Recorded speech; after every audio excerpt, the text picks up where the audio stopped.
ఎలా ఉన్నారు? దేని క్యారియర్ తీసుకొచ్చారు? ఈ రోజు మీ పుట్టినరోజా? మనసును చంపుకునే ఒక మనిషిగా పుట్టినరోజు, అక్కగా చచ్చి ఓ ఆడదానిగా పుట్టినరోజు. ఏంటండి అసలేం జరిగింది? మీ తమ్ముళ్లతో నా చెల్లెల నిశ్చితార్థం జరిగిపోయింది. అంతే కదా, అసలు వాళ్ళిద్దరికి పెళ్లిళ్ళు చేయాలి మనమే కదా అనుకున్నాం. దానికి సంతోషించాలి కానీ ఇలా వరి అవుతారా?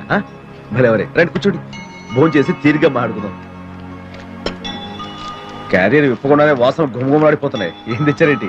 మనసులో అంత బాధ ఉండి కూడా ఎలా మామూలుగా ఉండగలుగుతున్నారు? ఎందుకు ఉండకూడదు? అసలు నాకు బాధ అంటూ ఏమీ లేదే.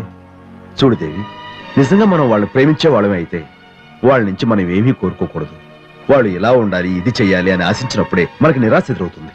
ప్రతి మెతుకు మీద తినేవాడి పేరుంటుందంటారు. మన పేరు మీద ఉన్న ప్రతి మెతుకుని ముద్దగా చేసి వాళ్ళ నోటికి అందించామే. అలాంటి మనకు